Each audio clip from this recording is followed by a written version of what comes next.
ఇది మరి గత 10 ఏళ్లలో ఎన్నడూ ఏ ఎమ్మెల్యే కూడా రాని విధంగా మా గ్రామానికి మీరు 3 సార్లు వచ్చేసారు. నిజంగా అది మా భాగ్యమని మేము అనుకుంటున్నాం. అలాగే ఇది చెప్పుకోవాలని నేను భావిస్తున్నాను. ఏం లేదు సార్, మా ఊళ్ళో గత 10 సంవత్సరాలుగా ఎటువంటి అభివృద్ధికి నోచుకోలేదు. కాబట్టి మా ఊళ్ళో సీసీ రోడ్లు, డ్రైనేజ్ వ్యవస్థ చాలా అధ్వానంగా ఉంది. ఇంతకుముందు కూడా మీకు మేము ప్రజెంటేషన్ చేశాం సార్.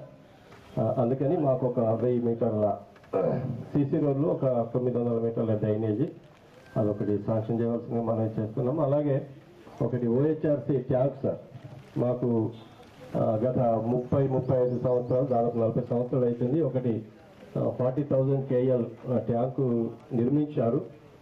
అప్పుడున్న జనాభా ప్రతిపాదికన కట్టారు, కానీ అది ఇప్పుడు జనాభా పెరగడం వల్ల సరిపోవటం లేదు.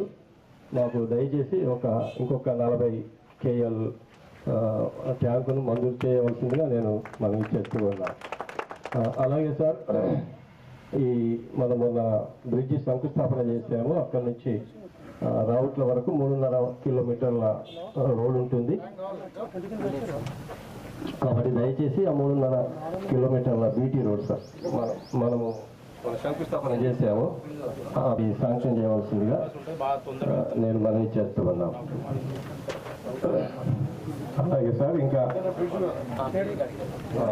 మా గ్రామానికి ఇంకా బ్రిడ్జి కూడా మీరు ప్రారంభించవలసిందిగా మరి కాంట్రాక్ట్ ఇంతవరకు ప్రారంభించలేదు. దయచేసి దాని గురించి చర్య తీసుకోవాల్సింది మనం చేస్తున్నాం. అలాగే సార్, మా ఊళ్ళో చాలామంది బీదవారు ఉన్నారు. మరి ఇందిరమ్మ ఇళ్ళ విషయంలో కూడా మీరు మాకు కావాల్సిన నీళ్లు మంజూరు చేయవలసిందిగా నేను మనవి చేస్తున్నా. దాంట్లో కొంతమంది ఎట్లా అంటే భూమి లేని వాళ్ళే ఉన్నారు సార్, భూమి లేని వాళ్ళే ఉన్నారు. వాళ్ళు కూడా కొంచెం తొందరపడుతున్నారు. వారికి కూడా మేము చెప్తున్నాము. ఈ విషయం కూడా మీ దృష్టికి తీసుకొస్తున్నాం సార్. మంచిది సార్. ఇప్పుడు మన గ్రామాన్ని ఉద్దేశించి మరి సార్కు మాట్లాడాల్సిందిగా నేను సమయాన్ని వారికి. మన నర్సింపల్లి గ్రామానికి అది కొత్తగా గ్రామ పంచాయతీ ఏర్పడిన తర్వాత మన గ్రామ పంచాయతీ భవనం లేకుండే ఇవాళ మనము కొద్దిగా ఇంకా అసంపూర్తిగా అంటే కొద్దిగా కంప్లీట్గా కాకుండా కానీ మరి దాన్ని ప్రారంభోత్సవం చేసుకోవడం జరిగింది. ఇంకొక 1 నెల రూపాయలు అయిపోతుంది. సో మీకు ముందుగా గ్రామ పంచాయతీ కంప్లీట్ చేసుకున్నందుకు కృతజ్ఞతలు, అంటే మీకు శుభాకాంక్షలు తెలియజేస్తూ మరి నాతో పాటు వచ్చినటువంటి కాంగ్రెస్ అందరికీ పేరు పేరున, మరి ముఖ్యంగా మీ గ్రామస్తులంటే రాజేశ్వరులందరికీ, ఇక్కడ ఉన్నటువంటి మహిళా సోదరులకు, మా గ్రామ పెద్దలందరికీ కూడా నమస్కారం తెలియజేస్తూ, చాలా సార్లు చిన్న చిన్న గ్రామాలను ఎవరు పట్టించుకోలేదు. చిన్న గ్రామాలు సరేలే అది ఓట్ల లెక్క పెట్టుకొని ఇన్నే గ్రామాలు కదా, ఇన్నే ఓట్లు కదా అనే రకంగా ఉండే. కానీ నేను వచ్చిన తర్వాత ఈ చిన్న గ్రామాలకే ఎక్కువ ప్రాధాన్యత ఇచ్చాను. సో తప్పకుండా ఇప్పుడు చెప్పారు, ఒక 1000 మీటర్లు సీసీ రోడ్ కావాలి, డ్రైన్స్ కావాలన్నారు. అది కాకుండా ఇప్పుడు మనకు ఇక్కడ మన నర్సింపల్లికి వెళ్ళి రావుత దాకా బైపాస్ రోడ్ అన్నారు. తర్వాత ఇంకా కొన్ని అవి అడుగుదాం, ఆంధ్రప్రదేశ్ అధికారులు అడిగి మరి రిక్వైర్మెంట్ ఉంటే తప్పకుండా అది కూడా చేపిద్దాం. అయితే ఈ రోడ్లు అనేది ఖచ్చితంగా మనకు అయిపోతాయి రాబోయే కాలంలో. అయితే ముఖ్యంగా మీకు ఇప్పుడు అందరు కూడా సన్నబియ్యం వస్తున్నాయా? వస్తున్నాయి. అయితే కొంతమంది ఇంకా రేషన్ కార్డు లేని వాళ్ళు ఉన్నారు. ఒక 1 నెల రోజుల్లో అందరు కూడా రేషన్ కార్డులు వస్తాయి. వాళ్ళకు కూడా 6 కిలోల చొప్పున సన్నబియ్యం ఇస్తాం ఒకటి. ఇంకొకటి రెండోది ఏంటంటే ఇందిరమ్మ ఇండ్లు. రాజేశ్వర్ అంటా ఉన్నాడు, ఇప్పుడు మీకు దగ్గర ఒక 30 నుండి 40 మంది ఇల్లు లేని వాళ్ళు ఉన్నారు అంటున్నారు. ఇప్పుడు ఇమ్మీడియట్గా జాగా ఉండి కట్టుకునే వాళ్ళకు మేము ఇందిరమ్మ ఇల్లు ఇప్పుడు ఇస్తాం. జాగా లేని వాళ్ళకి మాత్రం టైం పడుతుంది. ఇంకా మనం రెండో ఫేజ్లో వాళ్ళకి 75 గజాల భూమి ఇచ్చి వాళ్ళకి ప్లాట్లు ఇచ్చిన తర్వాత అనౌన్స్ చేస్తా ఉన్నాం, అలాట్ చేస్తా ఉన్నాం ఇల్లు. సో అది రెండో విడత, అంటే రెండో విడత ఎంత దూరం కాదు, 5-6 నెలలు. సో ఇప్పుడు మీరు మీ గ్రామంలో ప్లాట్లు ఉండి ఇల్లు కట్టుకునే వాళ్ళందరూ కూడా ముందుకు రండి. అది ఎంతమంది ఉండదు, 15 మంది ఉండదు, 20 మంది ఉండదు, మీకు ఇల్లు శాంక్షన్ చేస్తాం. తర్వాత రైతులు మీకు అందరూ కూడా ఇప్పుడు భూభారతి చట్టం రాబోతుంది. మీకు భూమికి సంబంధించిన సమస్యలు ఏదున్నా మీరు June 2 నుండి మీరు ఇప్పుడు మేలో కూడా ఆఫీసర్లు వస్తారు, మీ దగ్గరికి వచ్చి మీ ఫిర్యాదులను తీసుకుంటారు. ఏదున్నా ఇప్పుడు ధరణి లేదు, ధరణి చట్టాన్ని మనము తీసేసిన రద్దు చేసేసి భూభారతి చట్టాన్ని ఆ కొత్త 6వ చట్టాన్ని ప్రభుత్వం తీసుకొచ్చింది. ఇప్పుడు ఇప్పుడు ఒక మండలం యూనిట్గా ఒక మండలము, జిల్లాకు ఒక మండలం, ఒక నోడల మండలిగా చేస్తూ ఉన్నారు. తర్వాత జూన్ 2 నుండి మీ ఫిర్యాదులన్నీ కూడా తీసుకొని ఒక 45 రోజుల్లో మీ మొత్తం సాల్వ్ చేయాలన్నది రైతుకు సంబంధించిన భూమికి సంబంధించిన అన్ని కూడా సమస్యలు తీరేటట్టు ఆ భూభారతి చట్టాన్ని తీసుకొచ్చినాం. అది కూడా మీరు రైతులు కూడా గమనించండి. తర్వాత ఇంకోటి మీకు అందరు కూడా ఇప్పుడు ఎవరికైతే పంట పండించారో అందరు కూడా అన్ని మొత్తం కూడా పంట ప్రభుత్వం కొంటది. తర్వాత మీకు 500 రూపాయలు సన్నవర్లకు బోనస్ కూడా ఇస్తాం. ఇంకా ఇక్కడ చాలామంది కొంతమంది పెద్ద మనుషులు అంటే ఈ పెన్షన్ రాలేదని అది అని ఆలోచనలు ఉన్నారు. సో దానికి పెన్షన్ మాత్రము ఇంకా ప్రభుత్వం ఇంకా కొంచెం టైం తీసుకుంటుంది. ఇప్పుడే కాదు, ఇంకా కొంచెం టైం పడుతుంది. కాకపోతే ఖచ్చితంగా 100% ఇస్తాం. ఇంకా ఏమున్నాయి, ఇక మీ గ్రామంలో బ్రిడ్జ్ అది కొంచెం మధ్యన ఏదో డిజైనింగ్ ఇష్యూ అయ్యి వచ్చింది. అది ఆ బ్రిడ్జ్లు కూడా మనమే ఫౌండేషన్ వేసాము. అది కొంచెం డిజైనింగ్ ఏదో లేట్ అయిందని అన్నారు. తప్పకుండా కాంట్రాక్టర్ కూడా పిలిపిస్తాం, ఇంజనీర్తో కూడా మాట్లాడతాం. తప్పకుండా బ్రిడ్జ్లు అయిపోతుంది అండి, ఇంకా ఇంకేం అనుమానం లేదు. ఇదేంటి మహిళా భవన్ 22 గ్రూపులు ఉన్నాయా? జాగుందా? సరే సరే.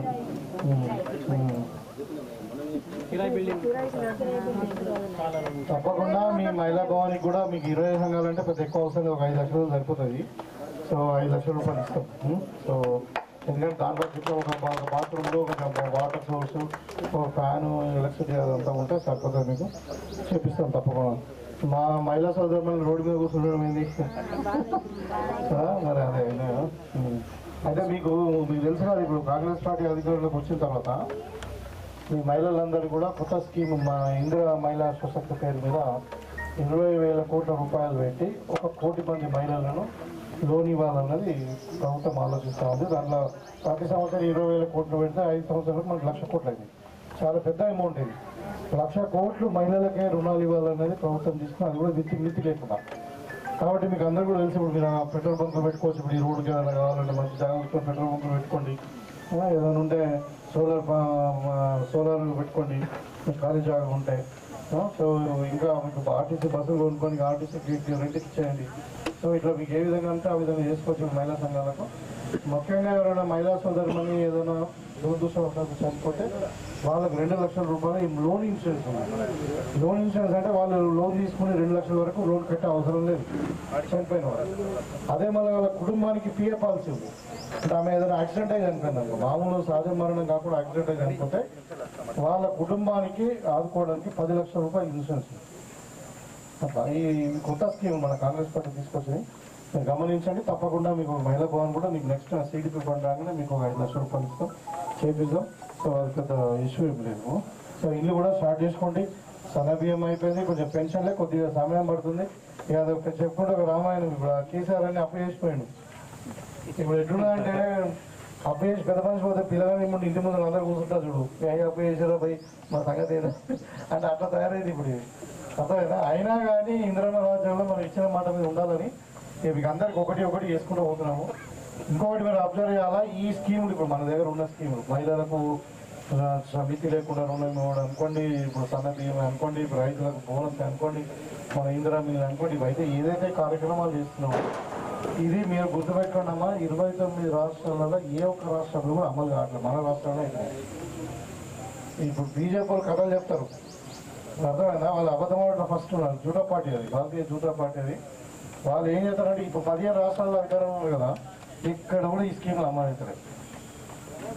కాబట్టి మీరు గమనించుకోండి, మీరు మీ కొరకు ఏ పార్టీ ఆలోచిస్తున్నారు అన్నది ఇప్పుడు చెప్తే చేయాలి కదా. వాళ్ళ రాష్ట్రాల వీళ్ళు కూడా మా నాన్న ఏదో మోడీ ఫోటో పెట్టాలి కదా సన్నబియ్యం మీద. మరి మోడీ సన్నబియ్యం ఇస్తే పెడతాం, మరి మనదేమో ఆఫీస్ మరి మీ రాష్ట్రాలు ఇస్తారు కదా. మరి అంటే వాళ్ళ రాష్ట్రాలు ఇయ్యేది కాంగ్రెస్ పార్టీ రాష్ట్రాలు కూడా ఇస్తారా? అంటే అది చెప్పుకోవడానికి సిగ్గు లేకుండా మాట్లాడితే ఎట్లుంటుందంటే మరి 15 రాష్ట్రాలని మోడీ పరిపాలించండి మరి అడిగారా? అలా రాజ్యాంగం దగ్గర ఇయ్యారు కానీ వేరే రాజ్యంలో ఇస్తారా? అంటే చెప్పుకోవడానికి అట్లా ఉంటుంది కానీ పబ్లిక్ కన్ఫ్యూజ్ చేయడం చేస్తుంటారు.